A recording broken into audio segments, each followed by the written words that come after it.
কেন জামাতকে আক্রমণ করা হচ্ছে, গুপ্ত ইত্যাদি, রাজাকার ইত্যাদি, এগুলো তো হাসিনার বয়ান। হাসিনার ডায়লগ আমরা কেন বলবো? আমরা আমাদের ডায়লগ বলবো। আপনি এতদিন জামাতের সাথে ছিলেন, এখন আপনি জামাতের শত্রু হয়ে গেলেন, ক্ষমতায় গেলে কি মানুষ চেঞ্জ হয়ে যায়? এই জিনিসগুলো কিন্তু আমি বিএনপির এই জিনিসগুলো আমি বুঝতে পারি না আসলে। নেত্রী এবং আমার সাথে তার ভালো একটা পরিচয় ছিল এবং আছে, এবং উনি এই 5ই আগস্টের পরেই তত্ত্বাবধায়ক অন্তর্বর্তী সরকারের আমলেও কিন্তু আরেকবার উনি এই ধরনের কথা বলে বিতর্ক সৃষ্টি করেছিলেন। আপনারা মনে পড়ে কিনা আমি মনে করিয়ে দিতে চাই। এইসব জিনিসগুলোকে আমরা প্রতিবাদ বা আমরা এটার কথা বলি কেন? আমরা এই ধরনের জিনিস আমরা বিএনপির মতো দলের পক্ষে আমরা চাই না। দলের পক্ষ থেকে যদি দেওয়া হয়, মুখপাত্র যদি বলে, দলের নীতি নির্ধারকরা যদি বলে বা দলের ভাব প্রকাশ করে, দলের যেই পলিসি, সেটা অন্য জিনিস। ওনারা যখন বিএনপির নেত্রী বা বিএনপির এমপি বা বিএনপির মন্ত্রী হিসাবে কথা বলেন, তখন কিন্তু এই দায় দায়িত্ব কিন্তু বিএনপির উপরে যায়, এবং এর সাথে কিন্তু আমাদের দেশনেত্রী বেগম খালেদা জিয়া, জিয়াউর রহমান, তাদের কথা কিন্তু আসে, কারণ এটা তাদের দল। উনি আগে একবার বলেছেন, এই এনসিপি এবং অন্যান্যদেরকে বোঝানোর জন্য বলেছেন যে বিএনপি একটা ধাওয়া দিলে নাকি কাউকে পাওয়া যাবে না, এই ধরনের কথা টক শোতে কিন্তু বলেছেন, এবং খুব ক্যাটাগরিক্যালি বারবার করে বলেছেন। এবারও কিন্তু উনি কথাটা বারবার করে ওনাকে উপস্থাপক থামানোর চেষ্টা করেছেন, কারণ 3টা কথা উনি বলেছেন। 3টা কথা আমি বলতে চাই, বারবার বলতে চাই। আমরা এই ধরনের জিনিস কামনা করি না, শুনতে চাই না। উনি বলেছেন ইসলামের অন্যতম স্তম্ভ, যেটা আমরা বলি যাকাত। তারপরে বলেছেন আমরা ঈদ উল ফিতরে যে একটা ট্র্যাডিশন আছে, আমরা ঈদ উল ফিতরের নামাজের আগে একটা নির্ধারিত অঙ্ক, এটা হয়তো 5 কেজি বা 10 কেজি গমের দাম, চালের দাম, বিভিন্ন হিসাবে এটা নির্ধারণ করা হয় সেই সংশ্লিষ্ট দেশে, ফিতরা। এবং একটা কথা বলেছেন লিল্লাহ। লিল্লাহ কথাটা অ্যাকচুয়ালি খুব ইজি অর্থ, এটা মানে ফ্রি। লিল্লাহ বোর্ডিং, লিল্লাহ মাদ্রাসা, লিল্লাহ এগুলো ফ্রি যেখানে দেওয়া হয়। এই 3টা জিনিসকে উনি বলেছেন যে এগুলোর চেয়ে চাঁদাবাজি বেটার। যেহেতু মানুষের মনে চাঁদাবাজ জিনিসটা নিয়ে, চাঁদা জিনিসটা নিয়ে একটা বিরূপ প্রতিক্রিয়া আমরা গত 1.5-2 বছরে দেখেছি। কে বা কাহারাটা ছড়িয়েছে, বা আমরাও, আমাদেরও কিছু লোকজন হয়তো এখানে জড়িত ছিল, তাদের ব্যাপারে দল থেকে ব্যবস্থা নেওয়া হয়েছে, বহু মানুষকে বহিষ্কার করা হয়েছে এই অভিযোগে। সেইখানে ওনার মুখে চাঁদাবাজি ভালো, চাঁদাবাজিটাকে জাস্টিফাই করার আর কোনো উদাহরণ, আর কোনো বিষয় কি উনি পেলেন না? জাকাতে চলে গেলেন ডাইরেক্টলি। আপনি জামাতে ইসলামীর সাথে আপনার আন্ডারস্ট্যান্ডিং এর অভাব হতে পারে, আপনি জামাতে ইসলামীকে কম বুঝতে পারেন, তাদেরকে আপনি হ্যান্ডেল করতে পারছেন না মনে হয়, এরকম হতে পারে। এতদিন আপনার জোটে ছিল, দীর্ঘদিন মন্ত্রিত্ব ছিল, কিন্তু এই জন্য কি তাকে আপনি ইসলামের একটা আকিদার বিষয় নিয়ে তাকে আক্রমণ করবেন? ইসলামটা কি জামাত ইসলামের একক সম্পত্তি? আমরা কি তাহলে ধরেই নিয়েছি বাংলাদেশে ইসলামের যা কিছু হবে, যেহেতু নামের সাথে ইসলামী আছে, জামাত ইসলাম, তাহলে আমরা কি মুসলমান না? আমরা যারা বিএনপি করি বা অন্য দল করি বা কোনো দল করি না, তারা কি তাহলে মুসলিম হিসেবে আমাদের কোনো কথা নাই বা কোনো মতামত নাই? এই জিনিসটা আমি বন্ধ হওয়া উচিত, এবং অবিলম্বে দলের পক্ষ থেকে স্বয়ং চেয়ারম্যান, মাননীয় প্রধানমন্ত্রী যেন এই ব্যাপারটাতে হস্তক্ষেপ করেন।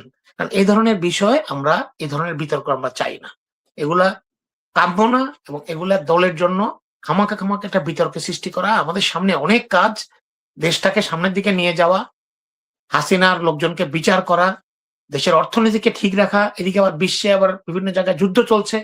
আপনারা জানেন অর্থনীতি বিভিন্ন দেশে সব জায়গাতে তেলের দাম বেড়ে যাচ্ছে ইত্যাদি। এর মধ্যে কি আমাদের এখন কাজ এগুলো নিয়ে বিভেদ সৃষ্টি করা? জামাত ইসলামীকে যদি আমি আক্রমণ করতে চাই, এই আক্রমণগুলো যে পক্ষান্তরে আমাদের উপরে এসে পড়ে। জামাতের ব্যাংক আছে, তো ব্যাংক আছে, ব্যাংক কি কোনো থাকা কি কোনো একটা, জামাত ইসলামের তো আর ব্যাংক নাই, হয়তো তাদের উদ্যোক্তা আছে ওখানে, ব্যাংক হতে পারে।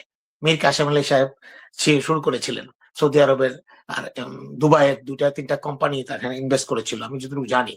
ইসলামিক ব্যাংক ট্যাঙ্ক কি জানি, রিয়াদ ভিত্তিক। সেইখানে যদি তারা ব্যাংক করে এবং তারা যদি আর্থিক সফল হয়, তাদের হসপিটাল থাকে, তাদের ইউনিভার্সিটি থাকে, অসুবিধা কোথায়? আপনারাও করেন, আপনারা করেন না কেন? আজকে তো দেখলাম আমাদের সিলেটের যে নতুন মন্ত্রী হয়েছেন মুক্তাদির সাহেব ঘোষণা করলেন যে উনি বাণিজ্য মন্ত্রী সম্ভবত, পাট বস্ত্র, যে 25টা 50টা মিল, 25টা বস্ত্র মিল আর 25টা পাট মিল, এটাকে জাতীয়করণ আছে, ভালো করছে না, খুব খারাপ অবস্থা আছে, এটাকে বেসরকারি খাতে ফিরিয়ে দেওয়া হবে। বেসরকারিকে ফিরিয়ে দেওয়া খুব ভালো একটা কথা, আমি খুবই মানে স্বাগত জানাই। পৃথিবীর সব জায়গাতেই এটাকে স্বাগত জানাবে যে পাবলিকের কাছে ব্যবসাটা যাক, সবাই চায়। কিন্তু আমার কথা হচ্ছে কারা পাবে এই মিলটা? এই মিল পাওয়ার ক্রাইটেরিয়া কি?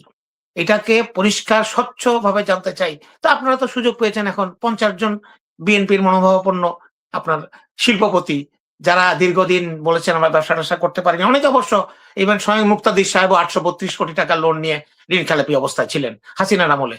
উনাদের সাথে হাসিনার কি সম্পর্ক, কি বিরূপ সম্পর্ক ছিল আমি জানি না, যে কিনা ৮৩২ কোটি টাকা ঋণ নিতে পারে। আমাকে তো ১ কোটি টাকাও ঋণ দিবে না এখান থেকে বললে। আমি যদি জানও দিয়ে দিবে না। কারণ আমাদেরকে তো দেবেই না এমনিতেই। আমরা তো হাসিনার চরম চক্ষুশূল ছিলাম। তো এখন এই জিনিসগুলোকে ক্লিয়ার করা দরকার। আপনি আরেকজনকে নিজের নাক কেটে আরেকজনের যাত্রা ভঙ্গ করা, এটা কিন্তু খুব ভয়ংকর কাজ হচ্ছে। এই সুযোগই কিন্তু হাসিনা চট করে ঢুকে পড়ার একটা সুযোগ সৃষ্টি হবে এবং হচ্ছে। এটা যেন আমরা ভুলে না যাই।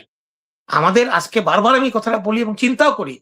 বাংলাদেশের ১২ই ফেব্রুয়ারির নির্বাচনের পরে যে সরকারটা গঠিত হয়েছে, তারেক সরকার ২১৩টা সিট নিয়ে, বিরোধী দলে জামাত আছে।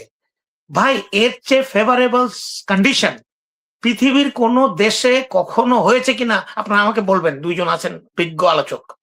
পৃথিবীর কোন দেশে এই ধরনের ফেভারেবল গভর্নিং কন্ডিশন হয়েছে কিনা কখনো? We are so lucky. আমরা সরকারি দলে আমাদের দীর্ঘদিনের সঙ্গী, দীর্ঘদিনের জোট সঙ্গী, সরকার সঙ্গী, আমাদের একই মনোভাব পোষণ করি আমরা, ইসলামী মূল্যবোধ। তারা বিরোধী দলে আছে। আমরা তো উইন উইন সিচুয়েশন ভাই। খুশি মনে আনন্দে আলোচনা করে হাসি খুশিতে আমরা দেশকে সামনের দিকে নিয়ে যাব। এখানে কোনো বিরোধ হওয়ার কথা না। কেন হচ্ছে বিরোধ? কারা করছে? কে করাচ্ছে? এটাকে বের করতে হবে। বিএনপির সাথে জামাতের কোনো প্রবলেম আমি দেখি না। কেন জামাতকে আক্রমণ করা হচ্ছে? গুপ্ত ইত্যাদি, রাজাকার ইত্যাদি, এগুলো তো হাসিনার বয়ান। হাসিনার ডায়লগ আমরা কেন বলবো? আমরা আমাদের ডায়লগ বলবো। আপনি এতদিন জামাতের সাথে ছিলেন, এখন আপনি জামাতের শত্রু হয়ে গেলেন। ক্ষমতায় গেলে কি মানুষ চেঞ্জ হয়ে যায়? এই জিনিসগুলো কিন্তু আমি বিএনপির এই জিনিসগুলোকে আমি বুঝতে পারি না আসলে। আর সালাউদ্দিন আমাদের যে কথাটা, এটাকে আমি, ওনারা বলছেন প্রতারণা। এটা হয়তো ওভার দ্য টপ ওনার মুখে থেকে বেরিয়ে গেছে। এটা একটা রাজনৈতিক কৌশল বলে মনে করি আমি। আমি এটাকে প্রতারণা না বলে রাজনৈতিক কৌশল, তো কৌশলটা গোপন রাখাই উচিত ছিল। এট লিস্ট ওনার মতো একজন ব্যক্তিত্বের মুখে ওই পজিশন থেকে, যেখানে উনি ডিফ্যাক্টো গভর্নমেন্ট মেইন লোক বলে মনে করা হয়, খুব গুরুত্বপূর্ণ। ওনার এই কথাটা সংসদে হেসে হেসে বলা বা কোনোভাবে বলাটা আমার মনে হয় চাইল্ডিশ হয়ে গেছে। এবং এটার জবাব এখন নুরুজ্জামান ভাই আর আমাকে জায়গায় জায়গায় দিতে হচ্ছে। এটা রাজনৈতিক কৌশল হিসেবে ধরে নেন। তবে কৌশলটা ঠিক মতো করা গেলে ভালো হয়। আর যদি এটাকে গোপনীয়তা না রেখে প্রকাশ পেয়ে যায়, তখন কৌশলটা অনেকাংশে ব্যাহত হয়, কৌশলের উদ্দেশ্য ব্যাহত হয়। তাই আমি আশা করব এই জিনিসগুলো বিএনপি মন থেকে করেনি। তারেক রহমান বারবার বলেছেন, এখনো বলেছেন, গতকালও বলেছেন, জুলাই সনদের প্রতি বিএনপি প্রতিশ্রুতিবদ্ধ। প্রতিটি অক্ষরে অক্ষরে প্রতিটি জিনিস পালন করা হবে এবং এটা বিএনপি করবে বলে আমরা বিশ্বাস করি এবং না করার কোনো কারণ নাই। এবং আমরা তারেক সরকারকে এই ব্যাপারে সহযোগিতা করতে চাই এবং আমরা সবাই মিলে একসাথে দেশটাকে সামনের দিকে নিয়ে যেতে চাই। এর মধ্যে এইসব আজেবাজে কথা বলে, জাকাত ইত্যাদি বলে, আরেকজন বলেছিলেন পেশাব করে দিলে নাকি বিরোধী যারা আছে ভেসে যাবে। বিএনপিরা এত লোক, এত তাদের পেশাব বেশি। এই যে দুদু সাহেব বলেছিলেন, এগুলো কেন বলছি? এগুলো কিন্তু দলকে ছোট করার জন্য বলছি না। আমরা এদের কাছ থেকে সাবধান থাকতে চাই। এরা এভাবে উল্টাপাল্টা, আপনারা আওয়ামী লীগ আমলে দেখেননি?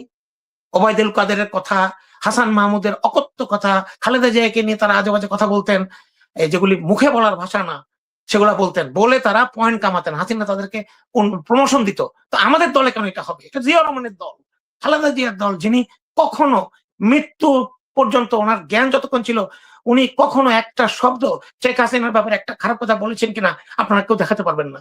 এটাই আমাদের কালচার। সহমর্মিতা, ভদ্রতা, সভ্যতা, এটা আমরা দলের কাছ থেকে শিখেছি। এই জন্য আমরা এই দলকে এত ভালোবাসি। আমাদের মধ্যে এই ধরনের লোক কথা বলে, আজেবাজে কথা বলবে কেন? এটা তো আমরা কামনা করি না। এটার ব্যাপারে ব্যবস্থা নেওয়া উচিত এবং আমি এটা তীব্র প্রতিবাদ করে গেলাম। এটা আমাদের দলের নীতি আদর্শ, আমাদের দলের প্রতিষ্ঠাতার কোন আদর্শ বহন করে না। এটা তাদের ব্যাপার, তাদের ব্যাপারে ব্যবস্থা নেওয়া উচিত। ধন্যবাদ।